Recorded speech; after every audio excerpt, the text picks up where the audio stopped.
السلام علیکم۔ کتابوں کی دنیا میں خوش آمدید۔ قمر اجنالوی کے ناول مقدس مورتی کی قسط نمبر 34 آپ کے پیش خدمت ہے۔ بدری ساکھا بے سدھ ہو کر دھرام سے کٹہرے میں گر پڑا۔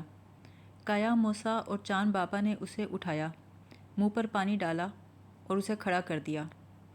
اس کا بدن پسینے سے بھیگ گیا تھا۔ وہ خوف سے کبھی میری طرف اور کبھی بھگوان کی مورتی کی طرف دیکھتا تھا۔ میں نے کہا، بدری ساکھا، ابھی بھگوان نے فیصلہ نہیں سنایا اور تم خوف سے گر پڑے۔ جب مورتی بولے گی تو کیا ہوگا؟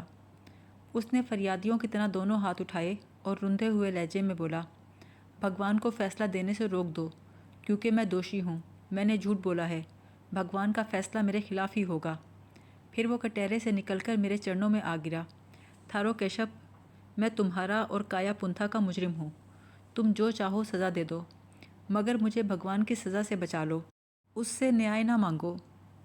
بدری ساکھا، تم تو بہت بڑے بدھ بھگت ہو، یہ بھی نہیں جانتے کہ آدمی کو اپنے کرموں کا پھل بھوگنا پڑتا ہے۔ جبھی تو بھگوان کے فیصلے سے بھاگ کر تمہارے چرنوں میں آ گیا ہوں۔ تم میرے لیے جو حکم لگاؤ گے بھگت لوں گا۔ بھگوان کا قہر تو مجھے جلا کر راکھ کر دے گا، مجھے اس کے قہر سے بچا لو۔ میں نے کندھوں سے پکڑ کر اسے اٹھایا تو اس کی آنکھوں سے آنسو بہہ رہے تھے۔ جب بھگوان کے ڈر سے کسی کے آنسو بہیں تو پتہ چلتا ہے اس کے اندر کا آدمی ابھی مرا نہیں۔ اس نے دونوں ہاتھ جوڑ دیے اور ڈوبتی ہوئی آواز میں بولا، میرا فیصلہ تم ہی کرو۔ مجھے اقرار ہے، تم نے جو کچھ کہا وہ سچ ہے۔ 8 برس پہلے میں نے ہی منگل ساؤ کو تمہارے چاچا چکرورتی سہائے کے بارے میں خبر دی تھی کہ وہ کلکتہ کے باسو بابو کے ذریعے مورتی ڈھونڈ رہے ہیں۔ وہ میں ہی تھا جس نے پروہت گنجال کو سارگلیان کی ڈبیا سے آگاہ کیا تھا۔ میں تبت سے کئی سال بعد لوٹ کر کانگٹو کے راستے آسام میں آیا۔ پہاڑی خانقاہ میں گیا تو وہاں پروہت گنجال پہلے سے تھا، تھاپا بہادر پر گرج رہا تھا۔ پتہ چلا تھارو کیشپ نام کا ایک بدھ گیانی کایا پنتھا اور اس کی بیٹی جلپنا کو بندی گھر سے بھگا کے لے گیا ہے۔ اس نے شنکر کو ان کے پیچھے برما بھیجا اور مجھے حکامتی آنے کا حکم دیا۔ اس نے کہا، کایا نے 5 برس جس ڈبیا کے لیے قید کاٹی ہے، اب وہ اسے ضرور نکالے گا۔ تم چپ چاپ جا کر ڈبیا کا کھوج لگاؤ اور اسے اڑانے کی کوشش کرو۔ گنجال کی ہدایت کے مطابق آج میں یہاں پہنچا۔ ابھی کایا سے مل نہ پایا تھا کہ تم مل گئے۔ یہ جان کر میری حیرت کی حد نہ رہی کہ وہ ڈبیا تمہارے پاس ہے اور اسے کھولنے ہی والے ہو۔ میں تمہارے پیچھے پیچھے حویلی تک آ گیا اور ڈبیا حاصل کرنے کے لیے تم پہ حملہ کیا۔ یہ میرے دوش ہیں، یہ میرے پاپ ہیں۔ اب میں تمہارے فیصلے کا منتظر ہوں، کیا سزا تجویز کرتے ہو؟ کایا پنتھا نے، چاند بابا نے اور میں نے اس کا اقبال جرم سنا۔ اسے بھگوان کے انصاف سے ڈرتے اور روتے کانپتے دیکھا۔ کچھ دیر سوچ کر میں نے کہا، بدری ساکھا، تتھاگت کہتا ہے جو آدمی سزا کا مستحق ہے اسے سزا دو، مگر دوشی کے لیے اپنے من میں دشمنی مت پیدا کرو، کیونکہ سزا تو اسے اپنے جرم کے کارن ملتی ہے۔ کیا تم اسے مانتے ہو؟ وہ بولا، بے شک، تتھاگت نے جنرل سنگھ کو یہی اپدیش دیا تھا، مگر تتھاگت یہ بھی کہتا ہے جو آدمی دیا کے لائق ہے اس پر دیا کرو۔ 3 صورتیں ہیں۔ نمبر 1، آدمی اپنے کرم کا پھل بھوگتا ہے، جرم کرتا ہے تو سزا پاتا ہے۔ نمبر 2، گناہ گار اپنے پاپ کا پرائشچت کرتا ہے، کفارہ بھرتا ہے۔ نمبر 3، آدمی سچے من سے توبہ کر لے، سچائی کی راہ پر چلے، دوسروں کے دکھ درد بانٹے۔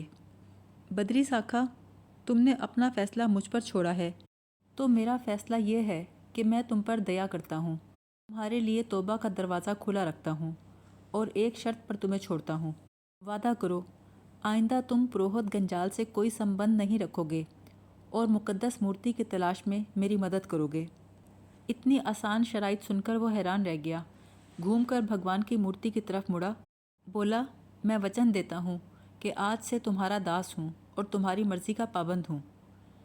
اب سنو بدری ساکھا، میں تمہیں ایک گیان کی بات بتاتا ہوں۔ پتھر نہ سنتے ہیں، نہ بولتے ہیں، نہ فیصلہ دیتے ہیں۔ آدمی کا اپنا من بولتا ہے اور فیصلہ دیتا ہے، یہی بھگوان کا نیائے ہے۔ برما آنے سے پہلے رنگا متی میں ہی میں نے انصاف کے بارے میں یہ سوچا تھا کہ یکسر بدل جاؤں گا، ایک بدھ گیانی کا چولا اتار کر ایک منصف کا چولا پہن لوں گا۔ لیکن جہاں تک میرے ساتھ ہونے والے کسی جرم یا ظلم کا واسطہ تھا، میں نے اپنے کسی دوشی کو سزا نہیں دی، سب کے ساتھ نرم دلی اور رحم کا برتاؤ کیا۔ چندرگونا کے بھکاری اور سادھو جس نے مجھے خنجر سے مارنے کی کوشش کی، اس کے ساتھی پروہت پجاریوں کو بھی معاف کر دیا، جس پر وہ سب میرے ہمدرد بن گئے۔ البتہ میں نے شنکر اور بھولا جیسے مجرموں کو قانون کے حوالے کر دیا، کیونکہ وہ کایا پنتھا کی طویل اسیری کا ذریعہ بنے اور گنجال کے اشارے پہ پھر کوئی نیا ناٹک کھیلنے والے تھے۔ بدری ساکھا دشمن بن کر آیا تھا، لیکن دوست بن کر لوٹا۔ جانے سے پہلے بڑے مندر کے مہا پروہت جیوکا کو تاکید کر کے گیا کہ مندر میں کایا پنتھا کے جیون اور میرے گیان کے نام پر دیے ضرور جلائے۔ کایا پنتھا کے ساتھ برما آنے کا سب سے بڑا مقصد سارگلیان کی امانت حاصل کرنا تھی، مگر یہ امانت پانے کے بعد میں نے گنجال کے کچھ کارآمد ہاتھ بھی کاٹ دیے تھے۔ اب میں اس کے تعاقب میں نکلنا چاہتا تھا۔ شنکر اور بھولا کے چلان عدالت میں تھے، ان مقدمات میں سرکار خود مدعی تھی۔ کایا پنتھا گواہ کے طور پر عدالت میں حاضر ہوا اور اپنا مفصل بیان ریکارڈ کروا دیا۔ شنکر اور بھولا کے خلاف تحریری ثبوت پولیس کے سپرد تھے۔ کایا کے ساتھ چاند کی بھی گواہی ہوئی۔ کایا نے عدالت میں اس مضمون کی عرضی داخل کروائی کہ وہ ایک ضروری کام سے کچھ عرصے کے لیے برما سے باہر جا رہا ہے، اس کی عدم موجودگی میں اس کا وکیل عدالت میں حاضر ہوگا۔ عدالت نے اس کی عرضی منظور کر لی۔ ان کاموں سے نمٹ کر ہم ساؤگاری کی طرف کوچ کی تیاریاں کرنے لگے، مگر بوڑھا چاند اس بات پر راضی نہ تھا کہ ہم اس طرح ایک خطرناک دشمن کے پیچھے جائیں۔ بولا، میں آپ کو اکیلے نہیں جانے دوں گا۔ وہ کسی صورت رکنے پر تیار نہ تھا۔ آخر یہی فیصلہ ہوا کہ چاند ہمارے ساتھ جائے گا۔ وہ ایک جہاں دیدہ، تجربہ کار اور بہت اچھا نشانچی تھا۔ سب سے اہم بات یہ کہ برما اور آسام کے درمیان نانگا پربت کے جنگلوں سے واقف تھا، اور ہمیں نانگا پربت سے گزر کر ہی کوہ ہیما جانا تھا، جہاں سے دیمو پور کے لیے لاری ملتی تھی۔ کایا نے ایک دن اپنے تمام کسانوں اور نوکروں کو حویلی میں اکٹھا کیا، زمینداری کا سارا دھندا چاند کے بیٹے اور ایک بوڑھے کسان کے سپرد کیا، اور بتایا کہ وہ اپنے دشمنوں کی تلاش میں جا رہا ہے۔ یہ سن کر کسانوں میں سنسنی پھیل گئی، مگر چاند بولا، پروہت گنجال کے علاقے میں قانون کی حکمرانی نہیں، ہم وہاں شکار کھیلنے جا رہے ہیں۔ کسان شکار کا لفظ سن کر مطمئن ہو گئے۔ بعد میں پتہ چلا چاند اس معاملے میں بڑا خوش نصیب ہے۔ جب وہ شکار کا نام لیتا ہے، لوگ سمجھ جاتے ہیں کہ اس کا نشانہ خطا نہیں ہوگا۔ 12 تاریخ کو کایا اور چاند نے مختصر سا سامان باندھا۔ سپہر کے وقت ہم حکامتی سے نکلے، دریائے چینمن کے گھاٹ پر پہنچے، کشتی پر دریا پار کیا۔ سپہر کو سفر اس لیے کیا تھا کہ رات کو سرحد پار کر جائیں۔ بوڑھا چاند ایک ایسی جگہ سے واقف تھا جہاں سے گزر کر ہم آسانی سے ہندوستان میں داخل ہو سکتے تھے۔ چاند کی رہنمائی میں رات ہوتے ہی ہم نے سرحد عبور کر لی اور اس راستے سے آگے بڑھے جو قبائلی بستیوں سے دور دور تھا۔ ان ڈھلانوں پر پھیلے جنگلات میں درندوں کا خطرہ تھا۔ اس علاقے کا چترا، رائل ٹائیگر، ریچھ، سور، بندر بہت خطرناک ہیں، لیکن ایک تو ہمارا رہبر چاند بڑا ہوشیار اور چست و چالاک تھا، دوسرے ہمارے پاس بندوقیں بھی تھیں۔ ہم بے خوف و خطر آگے بڑھتے گئے۔ چاند کی عمر 60 برس سے کم نہ تھی، مگر اس سفر میں وہ ہم دونوں سے زیادہ باہمت ثابت ہوا۔ اسے ہمراہی بنا کر ہم نے کوئی غلطی نہیں کی تھی۔ رات کا پہلا پہر ختم ہوا تو چاند ہمیں ایک گھاٹی میں لے اترا، وہیں ایک جگہ پڑاؤ ڈال دیا۔ ہم باری باری جاگتے اور سوتے رہے، دن کے اجالے میں سفر دوبارہ شروع کیا۔ نانگا پربت کی پہاڑیوں کا یہ سلسلہ 9-10 ہزار فٹ اونچا ہے۔ مسلسل سفر کرتے کرتے تیسرے دن ہم شام کو کوہ ہیما پہنچے۔ اس کے دکن میں منی پور کی ریاست اور دیمو پور ہے۔ وہاں پہنچ کر ایک سرائے میں قیام کیا اور رات کو ایسا بے سدھ سوئے کہ صبح کو دن چڑھے جاگے۔ ناشتے سے فارغ ہوتے ہی میں نے کہا، آج ہمیں دیمو پور کے اسٹیشن پر پہنچنا ہے، وہاں وشال رائے سے ملنا ہے۔ سرائے سے نکل کر اڈے پر آئے، دیمو پور جانے والی لاری تیار مل گئی۔ دیمو پور پہنچتے ہی ہم نے ریلوے اسٹیشن کا رخ کیا۔ ادھر ہم پلیٹ فارم پر پہنچے، ادھر پوربی بنگال سے آنے والی ٹرین پہنچ گئی۔ اترنے والے مسافروں میں وشال رائے کہیں دکھائی نہ دیا۔ گاڑی ویسل بجا کر آگے روانہ ہو گئی۔ ہم یہ سوچتے ہوئے پلیٹ فارم سے نکلے شاید وشال رائے چٹاگانگ وقت پر پہنچ نہیں سکا اور اس سے گاڑی چھوٹ گئی۔ بہرحال اب ہمیں کل تک اس کا انتظار کرنا تھا۔ ابھی ہم ریلوے اسٹیشن سے نکل رہے تھے کہ میں نے وشال رائے کو سامنے سے آتے دیکھا۔ وہ 2 بنگالیوں کے ساتھ بھاگم بھاگ آ رہا تھا۔ مجھے دیکھ کر دور سے ہی چلایا، ارے کیشب بابو،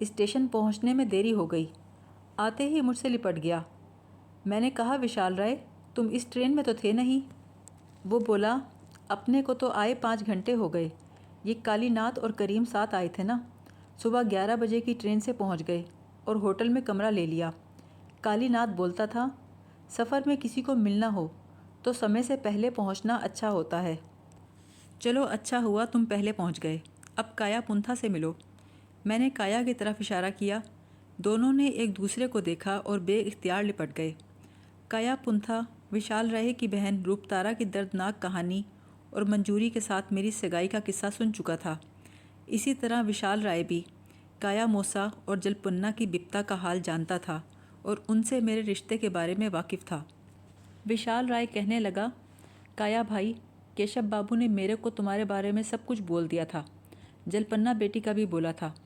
تمہاری قید کا سن کر میرے کو بڑا دکھ ہوا، آنکھیں رو پڑیں، بس اور کیا بولوں۔ کایا اس کی کیفیت کو سمجھ گیا اور غمگین آواز میں بولا، وشال بھیا، میں نے بھی روپتارا کی موت کا سنا تو دل پہ ہاتھ رکھ لیا۔ ہم دونوں ایک ہی سانپ کے ڈسے ہوئے ہیں۔ پھر چاند بابا کا کریم اور کالی ناتھ سے تعارف کروایا گیا۔ اسٹیشن سے نکل کر ہم اس ہوٹل میں آئے جہاں وشال رائے ٹھہرا ہوا تھا اور وہیں ٹھہر گئے۔ رات کا کھانا کھانے کے بعد میں نے انہیں سفر کا نقشہ بتایا۔ سویرے ہم دیمو پور سے ٹرین پہ سوار ہو کر سیل گھاٹ جائیں گے۔ کشتی کے ذریعے دریائے برہم پتر پار کر کے ساحل پر اتریں گے۔ وہاں سے کانگٹو کی پہاڑی خانقاہ کی طرف جائیں گے۔ خانقاہ کا سفر کیوں کرتے ہو کیشب بابو؟ اپنے کو سیدھا ساوگاری لے چلو نا، پہلے سانپ کو مارو پھر آگے بڑھو۔ میرا وچار کچھ اور ہے وشال جی، میں سانپ کی بامبی تک پہنچنے والی راہیں اور باہیں کاٹنا چاہتا ہوں۔ پر سیانے بولتے ہیں، پہلے سانپ کو مارو، بعد میں اس کے بچوں کی چنتا کرو۔ تم نے ابھی تک سانپ کے بچوں کو دیکھا نہیں وشال جی، نہیں تو پہلے انہی کو مارنے کی چنتا کرتے۔ میں پہاڑی خانقاہ میں اس لیے جانا چاہتا ہوں کہ ہم نے اپنے ایک ساتھی کو وہیں چھوڑ دیا تھا۔ اس نے جلپنا کو بچانے کے لیے اپنی جان داؤ پہ لگائی۔ یہ وہی مدایا بھکشو ہے جس نے 7 برس پہلے تمہاری بہن روپتارا کی خاطر گنجال سے جھگڑا کیا تھا۔ پر لوک میں روپتارا کی آتما اس کے لیے ضرور بے چین ہوگی۔ وشال رائے بولا، تم نے میرے کو پہلے مدایا بھکشو کا نہیں بولا تھا۔ تمہارے کو جو اچھا لگے وہی کرو۔ چنانچہ دوسرے دن ہم نقشے کے مطابق روانہ ہوئے۔ ٹرین کے ذریعے ہم سیل گھاٹ پہنچے، رات وہیں قیام کیا۔ اگلے دن دریائے برہم پتر کے چوڑے پاٹ کو عبور کر کے ساحل پر اترے۔ وہاں سے ایک ایسا راستہ اختیار کیا جو سیدھا کانگٹو جاتا تھا۔ شام کے قریب خانقاہ کی پہاڑیوں میں پہنچ گئے۔ اندھیرا پھیلنے کے بعد آگے پیچھے چلتے چراگاہ سے گزرے اور بے کواڑ کے اس گھروندوں میں داخل ہوئے جہاں بانکی نے مجھے اور مدایا بھکشو کو ٹھہرایا تھا۔ اس دفعہ ہمیں خانقاہ میں اترنے کی بجائے تھاپا کے گھر پہ دھاوا بولنا تھا۔ اس چھوٹی سی قبائلی بستی میں گنتی کے 10-12 گھر تھے، جن میں عورتوں کو چھوڑ کر مردوں کی تعداد 16-17 سے زیادہ نہ تھی، مگر وہ 16-17 مرد خون خوار بھیڑیوں سے کم نہ ہوں گے، جن کا کام ہی خانقاہ کی دیکھ بھال کرنا تھا اور تھاپا بہادر کا ہر حکم بجا لانا تھا۔ ان لوگوں سے نمٹنے کے لیے سوچ بچار کی ضرورت تھی۔ 11 بجے کے درمیان صورتحال کا جائزہ لینے کے لیے میں باہر نکلا۔ دور دور تک کوئی آواز، کوئی آہٹ نہ تھی۔ قبائلی بستی پربتوں کے سناٹوں کی گود میں سر رکھے سو رہی تھی۔ میں کھائی پر ایک نظر ڈال کر مڑا۔ چراگاہ کے درمیان دبے پاؤں چلتا بستی کی سمت بڑھا۔ کریم بھی اپنی کلہاڑی لے کر میرے پیچھے پیچھے چل رہا تھا۔ ہم دونوں آگے پیچھے ٹیلے کی چھاؤں میں استبل تک پہنچے۔ قریب ہی بھیڑ بکریوں کا باڑا تھا، جس کی ایک جانب چند بلیاں گاڑ کر چوبی چھت ڈال دی گئی تھی تاکہ برف باری کے دنوں میں بھیڑ بکریاں محفوظ رہیں۔ اچانک باڑے میں کوئی کتا بھونکا، جس کی آواز رات کے سناٹے میں بڑی بھیانک معلوم ہوئی۔ ہم آہٹ پیدا کیے بغیر تیزی سے پلٹے اور چھپتے چھپاتے اپنی کمین گاہ کی طرف آ گئے۔ میں دل ہی دل میں اپنے آپ کو کوسنے لگا کہ اتنی اہم بات کو کیسے نظر انداز کر گیا۔ پھر مل بیٹھ کر ہم اپنے دھاوے کا پروگرام تیار کرنے لگے۔ یہ طے پایا کہ کریم استبل کے پچھواڑے کتوں کی نگرانی کرے گا۔ ہم لوگ چراگاہ کا چکر کاٹ کر گلی میں داخل ہوں گے۔ چاند اور کالی ناتھ گلی کے نکڑ پر بیٹھے رہیں گے۔ وشال رائے خانقاہ کے دروازے پر پہرا دے گا۔ صرف میں اور کایا سردار تھاپا کے گھر میں داخل ہوں گے۔ اس پروگرام پر عمل کرنے کے لیے ہم نے مزید 1 گھنٹہ انتظار کیا۔ رات کے 1 بجے ہم چراگاہ سے گزر کر اس گلی میں داخل ہوئے۔ باڑے کے کتے نے شاید ہمیں پھر دیکھ لیا۔ وہ بھونکنے لگا۔ کریم نے اسے اپنی طرف متوجہ کر لیا۔ چاند اور کالی ناتھ کو نکڑ پر چھوڑ کر ہم تیزی سے گلی میں گھسے تو یہاں ایک اور مصیبت دوسرے کتے کی شکل میں ہمارا انتظار کر رہی تھی۔ اسی اثنا میں وشال رائے خانقاہ کے سامنے میں اور کایا تھاپا کے گھر کے سامنے پہنچ چکے تھے۔ ابھی ہم اندر جانے کی سوچ ہی رہے تھے کہ کھٹکا ہوا، شاید یہ دیکھنے کے لیے کہ کتے کیوں بھونک رہے ہیں۔ کوئی دروازے کی طرف آ رہا تھا۔ دوسرے لمحے کیواڑ کھلے۔ سردار تھاپا خود لالٹین اٹھائے دروازے میں نمودار ہوا، مگر اسے باہر نکلنے یا گلی میں جھانکنے کی مہلت نہ ملی۔ 1 سیکنڈ سے کم وقفے میں کایا کی بندوق اس کی چھاتی سے لگ گئی۔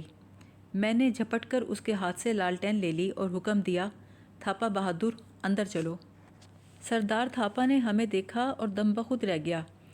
اگر آسمان سے بجلی گری ہوتی تو بھی اس کی وہ حالت نہ ہوتی جو ہم دونوں کو دیکھ کر ہوئی۔ سر کے بڑے ہوئے بال اور داڑھی مونچھوں کا جھاڑ صاف ہونے کے باوجود اس نے کایا پنتھا کو پہچان لیا تھا، اور میری پہچان تو ویسے بھی مشکل نہیں تھی۔ حیرت اس کی آنکھوں میں منجمد ہو کر رہ گئی۔ اسے یقین نہیں آ رہا تھا کہ بندی گھر کے 2 مفرور قیدی اس کی سیوا کے لیے حاضر ہو گئے ہیں۔ کایا نے بندوق کی نال سے اسے پرے دھکیلا۔ میں نے اپنے پیچھے دروازے کے کیواڑ بند کر کے کنڈی لگا دی۔ کمرے میں پہنچ کر تھاپا اس جانب کھسکنے لگا جہاں کونے میں اس کی بندوق تھی۔ قریب ہی دیوار پر چرمی ہنٹر لٹک رہا تھا جس سے اس نے تہہ خانے میں میری پٹائی کی تھی۔ وہ پیچھے ہٹتے ہٹتے اچانک رکا، ذرا جرأت کر کے بولا، تم لوگ سین لگا کر بھاگ گئے تھے، پھر کیوں آ گئے؟ میں نے کہا، سوچا تمہیں ڈھونڈنے میں تکلیف نہ ہو۔ ہمیں باتوں میں لگا کر وہ اپنی بندوق جھپٹنا چاہتا تھا، چنانچہ میں نے آگے بڑھ کر وہ بندوق اٹھا لی اور وہاں لالٹین رکھ دی۔ بندوق اپنے کندھے پر لٹکا کر میں نے دوسرے کمرے میں جھانکا۔ کمرہ خالی تھا۔ آج رات تھاپا گھر میں اکیلا تھا، باقی نظر نہیں آ رہی تھی۔ اسے نہ پا کر میرا ماتھا ٹھنکا۔ اچانک باہر گولی کا دھماکہ ہوا، ایک چیخ بھی بلند ہوئی۔ تھاپا گھبرا کے بولا، یہ بندوق کس نے چلائی؟ کوئی تمہارا ہی آدمی ہوگا۔ میرے کسی آدمی کے پاس بندوق نہیں۔ میں نے اطمینان کی سانس لی۔ پھر کوئی ہمارا آدمی ہوگا۔ اس کی رہی سہی ہمت بھی جواب دے گئی، تو آدمی لے کر آئے ہو؟ ان باتوں کو چھوڑو تھاپا بہادر، یہ بتاؤ باقی کہاں ہے؟ وہ سوال سن کر دنگ رہ گیا۔ اس کے چہرے پہ غم و غصے نے کروٹ لی۔ تم کون ہوتے ہو باقی کا پوچھنے والے؟ تم نے جھوٹ بولا تھا کہ باقی سے تمہارا کوئی سمبند نہیں۔ میں جھوٹ بولنے کا عادی نہیں ہوں، میرا اس کا کوئی سمبند نہیں ہے۔ وہ گڑبڑا سا گیا۔ پھر باقی پریم کرتی ہوگی تم سے؟ سردار تھاپا، بھگوان نے عورت کو صرف پریم کے لیے پیدا کیا ہے، خواہ وہ باپ ہو، بیٹا ہو، بھائی ہو یا کوئی پردیسی۔ لیکن ہم اپنی لڑکیوں کو پردیسیوں سے پریم کرنے کی آگیا نہیں دیتے۔ اس کی بڑی بہن رنگی نے بھی ایک پردیسی سے پریم کیا تھا جس کی سزا اسے دے دی گئی، اور اب باقی… وہ کچھ کہتے کہتے رک گیا۔ میرے ذہن میں ایک بھیانک خطرے نے سر اٹھایا۔ کیا ہو گیا باقی کو؟ اس نے میرے سوال کا جواب نہ دیا۔ مجھے شبہ ہوا کہ اس نے باقی کو مار دیا ہے۔ میں دیوانوں کی طرح چلایا، باقی کو کیا ہوا؟ میری آواز اتنی اونچی تھی کہ پتھر کی دیواروں سے بھی باہر چلی گئی۔ بولتے کیوں نہیں تھاپا؟ جواب دو، باقی کہاں ہے؟ وہ ٹس سے مس نہ ہوا اور میرا ہاتھ حرکت میں آ گیا۔ ہنٹر کوندے کی طرح لپکنے لگا۔ میں نے جھٹکا دے کر اسے فرش پہ گرایا اور پے در پہ ہنٹر برسائے۔ وہ مچھلی کی طرح تڑپنے لگا، مگر باقی کے بارے میں زبان نہ کھولی۔ میں نے بھی ہاتھ نہ روکا۔ اس کے کپڑے تک پھٹ گئے اور وہ گھات لگا کر کمرے سے نکل گیا اور گلی کے دروازے کی طرف بھاگا۔ کایا پنتھا بندوق چلانے ہی والا تھا کہ میں چلایا، اسے گولی نہ مارنا۔ میں تھاپا کے پیچھے لپکا۔ وہ بیرونی دروازہ کھول چکا تھا۔ پیچھے سے جا کر میں نے اس کی پنڈلی پہ ٹھوکر ماری، وہ تیورا کر گرا۔ ساتھ ہی وشال رائے نے آسام کی قبائلی بولی میں بستی والوں کو للکارا، جو اپنے کیواڑوں کی اور سے جھانک رہے تھے، اگر کوئی آدمی باہر نکلا تو گولی مار دوں گا۔ باہر کا پورا منظر ہمارے حق میں تھا۔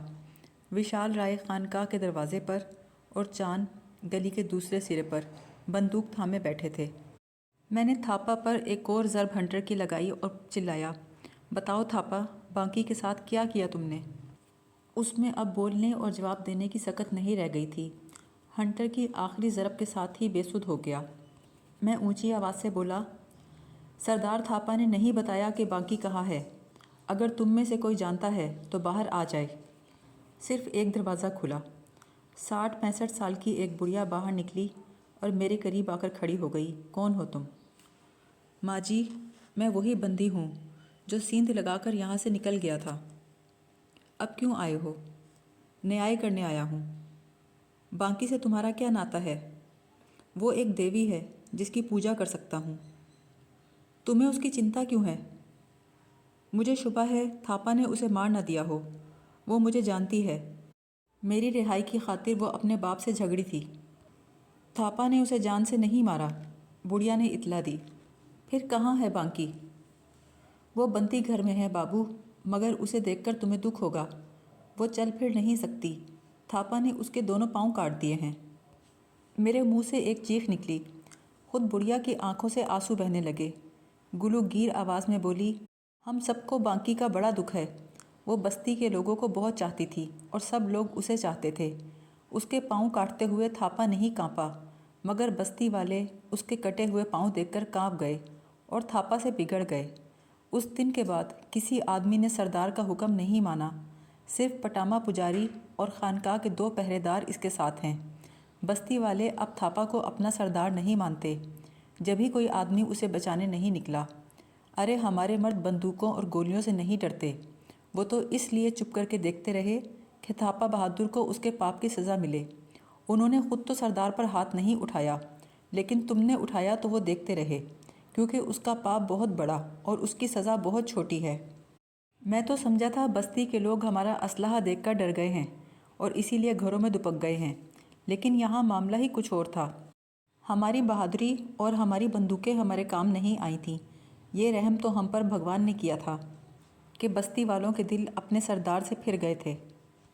بانکی کے متعلق جو خبر ملی اس نے مجھے ہلا کر رکھ دیا۔ میں اسے دیکھنے کے لیے بے چین ہو گیا۔ وشال رائے سے بولا، خانقاہ کا دروازہ کھلواؤ۔ دروازہ اندر سے بند نہیں تھا۔ پہرے دار بھی کیواڑوں سے جھانک رہے تھے۔ کیواڑ کھلتے ہی وہ ایک طرف ہو گئے۔ میں نے کہا، پٹاما، اگر میری آواز سن رہے ہو تو اپنے پہرے داروں سے کہو وہ بانکی کو لے کر باہر آئیں۔ خود بھی 5 منٹ کے اندر اندر باہر آ جاؤ۔ فوراً ہی خانقاہ کے اندر ہلچل سی مچ گئی۔ مجھے زیادہ انتظار نہ کرنا پڑا۔ 5 منٹ سے پہلے ہی 2 پہرے دار ایک کھاٹ اٹھائے ہوئے خانقاہ سے نکلے۔ ان کے آگے ایک بوڑھے بت پجاری نے لالٹین اٹھا رکھی تھی۔ اس کے سر، داڑھی، مونچھوں کے بال منڈے ہوئے تھے۔ بدن پر دھوتی، کرتا اور چادر نما چولا تھا۔ یہی پٹاما پجاری تھا۔ پہرے داروں نے وہ کھاٹ گلی میں لا کر رکھ دی۔ اس پر بانکی ایک کمبل اوڑھے لیٹی تھی۔ وہ اس بات سے بے خبر تھی کہ اسے باہر کیوں لایا گیا ہے۔ اس نے بڑھیا سے پوچھا، کیا تھاپا نے بلایا ہے مجھے؟ نہیں بانکی، پردیسی آئے ہیں۔ کون پردیسی؟ میں نے جیب سے ٹارچ نکال کر اس کی روشنی کا دائرہ اپنے چہرے پہ ڈالا تاکہ وہ مجھے پہچان لے، اور کہا، وہ پردیسی میں ہوں بانکی۔ مجھے دیکھتے ہی اس کے حلق سے چیخ نکلی، پردیسی تھارو، تم آ گئے؟ ہاں بانکی، میں آ گیا، مگر مجھے آنے میں بہت دیر ہو گئی۔ میرا من کہتا تھا تم ضرور آؤ گے۔ میں نے روشنی کا دائرہ اس کے چہرے کی طرف پھیر دیا۔ اس کا زرد دھواں دھواں چہرہ دیکھ کر ایسے لگا جیسے کسی نے اس کا سارا خون نکال لیا ہو۔ سندر گال، جن پر کبھی شفق کی سرخیاں تھیں، پچک کر پیلے ہو گئے تھے۔ خالی ویران آنکھوں میں حسرت جھانک رہی تھی۔ چند ہی دنوں میں اس کی عمر کے کئی سال بیت گئے تھے۔ بڑھیا نے کانپتے ہاتھوں سے کمبل ہٹایا تو میں اپنے آنسو نہ روک سکا۔ بانکی کے دونوں پاؤں کی جگہ ٹن من ٹخنوں پر بہت سی پٹیاں بندھی ہوئی تھیں، جن پر خون اور دوائیوں کے دھبے تھے۔ یہ منظر اتنا ہولناک تھا کہ مجھے چکر آ گیا۔ میرے قریب کھڑی بڑھیا چیخ مار کے رونے لگی۔ اس کی چیخ نے بستی میں کوہرام سا برپا کر دیا۔ میرے ساتھی بھی دکھی دکھائی دیتے تھے۔ باقی نے اشارے سے مجھے قریب بلایا اور نحیف سی آواز میں بولی، پردیسی تھارو، تم دکھی ہو کہ تھاپا نے میرے پاؤں کاٹ دیے؟ جانتے ہو یہ سب کیوں ہوا؟ جب تم کال کوٹری میں نقب لگا کر بھاگ گئے، تھاپا بہادر پاگل ہو گیا۔ اس نے مجھ پر دوش لگایا کہ میں تم سے پریم کرتی ہوں، میں نے ہی پہرے دار منگلا سے مل کر تمہیں کدال پہنچائی ہوگی تاکہ تم نقب لگا کر نکل جاؤ۔ اسی دوش میں، جو میں نے کیا ہی نہیں تھا، تھاپا نے میرے پاؤں کاٹ دیے۔ تم نے اسے بتایا کیوں نہیں باقی کہ تم نردوش ہو؟ تھاپا نے میری ایک نہ سنی، صرف پروہت گنجال کی سنتا رہا، جسے شنکر ساؤگاری سے بلا کر لے آیا تھا۔ گنجال بولا، باقی بندی سے مل گئی، جبھی اسے بھگا دیا۔ گنجال نے جھوٹ کہا تھا، مگر یہاں جھوٹ سچ کا نیائے کون کرتا ہے؟ اس پہرے دار منگلا کو بھی تھاپا نے فوراً ہی گولی مار دی تھی۔ اسی لمحے کریم نے بتایا، تھاپا ہوش میں آ گیا ہے۔ کالی ناتھ اور کریم تھاپا کو بازوؤں سے پکڑ کر کھاٹ کے پاس لے آئے۔ باقی نے باپ کو اس حالت میں دیکھا تو حیران ہوئی۔ تھاپا کا لباس تار تار تھا۔ ہنٹر کے چمڑے نے اس کی کھال ادھیڑ دی تھی، ماس پھٹ جانے سے خون نکل آیا تھا۔ میں نے کہا، تھاپا بہادر، تم نے پوچھا تھا میں دوبارہ یہاں کیوں آیا ہوں؟ اگر تمہارا دوشی ہوتا تو کبھی نہ آتا، مگر مجھے آنا پڑا، کیونکہ میں نے عہد کیا تھا کہ نردوشوں کو انصاف دلواؤں گا اور ظالموں کے خلاف انصاف کی کچہری لگاؤں گا۔ اب میں تم پر دوش لگاتا ہوں، تم نے پروہت گنجال سے مل کر برما کے زمیندار کایا پنتھا کو 5 سال تک اپنا قیدی بنائے رکھا، اس کا جیون برباد کر دیا، حالانکہ اس کا کوئی قصور نہیں تھا۔ اسی سمے ایک ادھیڑ عمر قبائلی اپنا دروازہ چھوڑ کر آگے آیا اور بولا، تھاپا نے ہمیں بتایا تھا کہ کایا نے پروہت جی کی سونے کی ایک ڈبیا چرا لی ہے، جس میں کوئی انمول شے بند تھی۔ بستی والوں، تھاپا نے تم لوگوں سے جھوٹ بولا تھا۔ سونے کی وہ ڈبیا کایا کا باپ کوان تان کے بدھ مندر سے لایا تھا۔ پروہت گنجال اسے چھیننا چاہتا تھا۔ جب کایا نے انکار کیا تو وہ اسے برما سے اغوا کر کے اس خانقاہ تک لے آیا۔ تھاپا بہادر، اب میں تمہیں تمہارا دوسرا قصور بتاتا ہوں۔ تم نے کایا پنتھا کی بیٹی جلپنا کو صرف اس لیے بندی گھر میں ڈالا کہ لڑکی کو اذیت دے کر باپ سے ڈبیا حاصل کر سکو۔ جب میں بدایا بھکشو کے ساتھ جلپنا کو بچانے آیا تو تم نے مجھے بھی کایا کے ساتھ زیر زمین کوٹری میں بند کر دیا۔ میں تم پر دوش لگاتا ہوں کہ ہمارے فرار کے جھوٹے الزام میں تم نے منگلا پہرے دار کو گولی مار دی، باقی کے دونوں پاؤں کاٹ دیے، حالانکہ باقی یا منگلا نے ہمیں کوئی چیز نہیں پہنچائی تھی۔ تم ایک خونی اور قاتل اور کائر ہو۔ اسی کارن بستی کے لوگ تمہیں اپنا سردار نہیں مانتے، کیونکہ تم نے ان سے جھوٹ بولا اور ان سے غلط کام لیے۔ اب میں پوچھتا ہوں، تم اپنے پاپوں کا اقرار کرتے ہو یا تمہارے پاس کچھ بولنے کو ہے؟ تھاپا بہادر نے پہلی بار زبان کھولی۔ میں مانتا ہوں سونے کی ڈبیا کایا کے باپ کی تھی، مگر پروہت گنجال کا وچار تھا کہ وہ بدھ اتہاس کی یادگار ہے اور کسی بڑے گیانی کے پاس ہی رہنی چاہیے۔ اگر وہ ڈبیا پروہت جی کو دے دیتا تو اسے 5 برس تک قید نہ بھگتنی پڑتی۔ میں نے جلپنا کو، گونگے مدایا کو اگر قیدی بنایا تو یہ پروہت گنجال کا حکم تھا۔ منگلا کو گولی اس لیے ماری کہ اس کے علاوہ تمہیں کدال کون پہنچا سکتا تھا، اور ویسے بھی تم نقب لگاتے رہے اور وہ سوتا رہا۔ باقی کے پاؤں اس لیے کاٹے کہ پروہت جی نے اس کی آنکھوں میں تمہارے پریم کی بھاشا پڑھ لی تھی۔ ان کا خیال تھا باقی بھاگ جائے گی، لہٰذا اس کے پاؤں کاٹ دینے چاہیے۔ تھاپا، تم اتنے اندھے ہو گئے، تم نے یہ بھی نہ سوچا باقی تمہارے بڑھاپے کی لاٹھی ہے۔ میں پروہت گنجال کا داس ہوں، جو وہ کہتے ہیں وہی کرتا ہوں۔ تم نے مدایا بھکشو کے ساتھ کیا کیا؟ مدایا کو میں نے پروہت جی کے حوالے کر دیا تھا، وہ ان کے ساتھ ساؤگاری چلا گیا۔ تھاپا بہادر، میں نے بستی کے سامنے انصاف کی کچہری لگائی، تمہارے پاپ گنوائے، تمہارا بیان سنا۔ اب میرا فیصلہ سنو۔ جس طرح تم نے باقی کے پاؤں کاٹے، اسی طرح تمہارے بھی پاؤں کاٹے جائیں گے، کیونکہ بھگوان کے قانون میں ہاتھ کے بدلے ہاتھ، پاؤں کے بدلے پاؤں کاٹنے کا حکم ہے۔ اس فیصلے کو بدلنے کا ادھیکار صرف باقی کو ہے۔ اگر وہ تمہیں معاف کر دے تو ہم تمہیں چھوڑ دیں گے۔ باقی کی آواز آئی، پردیسی تھارو، تم نے ٹھیک نیائے کیا ہے،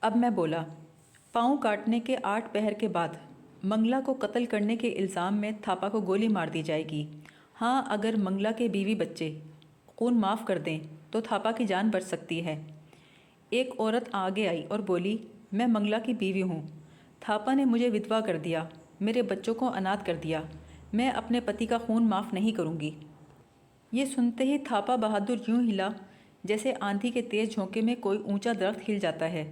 بستی کے لوگوں نے ایسی عجیب کچہری کبھی نہ دیکھی تھی، ایسا کھرا فیصلہ کبھی نہ سنا تھا۔ اب وہ تھاپا کے پاؤں کٹنے کا تماشا دیکھنا چاہتے تھے۔ بے ہوشی کی حالت میں تھاپا کو خانقاہ کے چبوترے پر لٹایا گیا، منہ پر پانی کے چھینٹے مار کر ہوش میں لایا گیا۔ پھر کالی ناتھ اور کریم نے میرے اشارے پر بیک وقت کلہاڑیاں چلائیں اور اس کے دونوں پیر کٹ کے گر گئے۔